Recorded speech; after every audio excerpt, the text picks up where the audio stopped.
10 in the book, Dookie, Sookie, and Big Mo. The title of this chapter, The Patter of Little Feet. It was the time of the rice harvest, when the days were busy for the big man of the village. Little Dookie sat on her blanket out in the field watching Big Mo as he threshed the kernels of rice from the rice straw. She watched him pick the bean pods and thresh out the little round beans. When the sun was high, Big Mo would pause from his work to eat his noon meal. The little girl ate some of the soft grains of cooked rice and drank the milk from her small gourd. "You're growing so big, Dookie," said Mo, smiling proudly. "Soon you will learn to walk and talk and sing and do so many other things little girls do. You must learn to be a fine lady some day.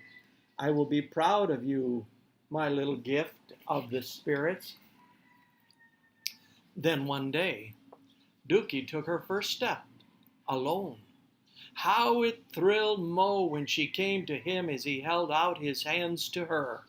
Sometimes she would lose her balance and fall, but he would encourage her by saying, "Steady, little girl. Spindly legs did it. You can do it too."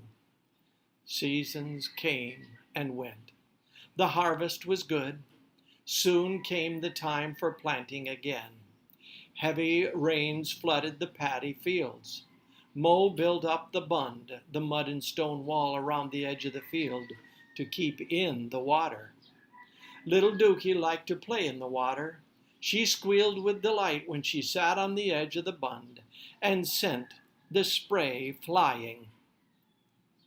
In the evenings, as Mo and Dookie sat in the doorway, watching the fire light, or waited for the big moon to rise over the palm trees, they spent many pleasant hours learning words. "What's that?" asked Dookie, pointing to the moon. "That is the moon," said Mo. He told her all about the trees and jungle grass, the night birds that called to each other in the darkness. He told her about the stars that twinkled in the sky above. He wondered, as he looked up at the numberless stars, if there were spirits that lived on them, or if someone made them and put them up there to be lights to shine at night. "What's that?" asked Dookie, pointing to the fire. "That's fire. It would burn my little one." Then he held her close, and his voice was low and tender. He remembered the day when she burned her hand on the hot stone of the fireplace. It was surprising how quickly Dookie learned new words. What a jolly time they had playing "Get Me." Mo would get down on the floor and pat after her when she challenged him, "Get me." Anyway, she would patter across the hard floor on her bare feet with Big Mo after her. Yes, life was full of happiness for both of them.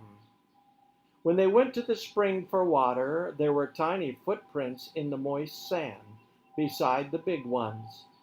"See," said Dookie, "big feet and little feet. Big feet, Big Mo's. Little feet, Dookie's." Then she would laugh. Mo did the family washing in the pond and dried the garments on nearby bushes. Dookie splashed in the water close beside him. Sometimes there were other children playing in the water not far off, and she watched them with interest. "Boys, girls," she would say, "play in the water?" Sometimes the children ventured near to play with Dookie, but Big Mo always kept a watchful eye, lest they play too rough and accidentally harm her. He knew she would be happy playing with other children, for their merry laughter revealed their pleasure. Someday she would be a big girl, and then she would choose her own companions. She must go to school to learn many things he could not teach her. He wanted her to be a fine lady, respected by everyone. He wanted only the best for the girl, for she was very precious to him. Oh my, I have a tickly throat.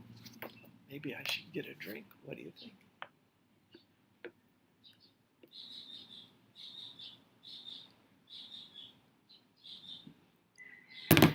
Big Poppy has a drink. Well, let's see, where were we? One night, as Mo and Dookie sat before the fire watching the moon come up, she asked, Big Mo, why don't I have a mother? For a moment, the man did not know what to say. He looked silently into the fire as though seeking for words to explain the situation.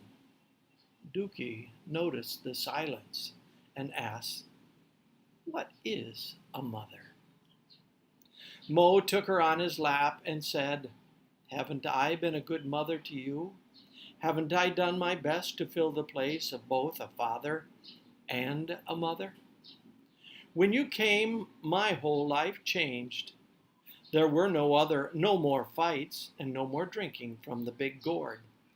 My life is only for you, little one. What more would you ask from me? Then in answer to his inquiries, he began to tell her about the mother cow and spindly legs, who was now as big as her mother. Then he reminded her that birds build nests in the trees, that the mother birds laid eggs in the nests and watched over them, and soon baby birds hatched for the mother and father birds to feed and protect. He called to mind the chickens that scratched for seeds and crumbs on the road. She had seen them many times follow the mother hen. The big, cross hen, is she the mother? Asked Dookie. Yes, said Mo. Then I do not want a mother. I just want you. The girl snuggled against his shoulder and patted his cheek with her warm hand. Dookie was full of questions. Did I have a cross mother? And did you take me away from her so she would not hurt me? No, little one, your mother was not a cross mother. She was kind, and she loved you very much. She also had a father. You also had a father, but he died of the fever about the time you were born. Why did he leave my mother then? Asked Dookie. Didn't he know she would need him to help take care of me? It was the spirits, said Mo. They were very angry when they took him away. Then something strange happened. Instead of letting a terrible thing happen to you, the spirits brought you to me. That is why I call you my gift from the spirits. Did you ever see my father? I might have seen him at the markets, but I did not know him. Did you ever see my mother? Yes, I saw her once. Her name was Risa. Do you think she loved me? Asked Dookie, looking wistfully into Mo's face. Yes, little one, I know she loved you, for she held you against her cheek. As she placed you in my arms, she said, Please, will you keep her for me? Will you take care of her and be kind to her? I've promised that I would. I have never seen her since. So you see, little Dookie, I have been both father and mother to you.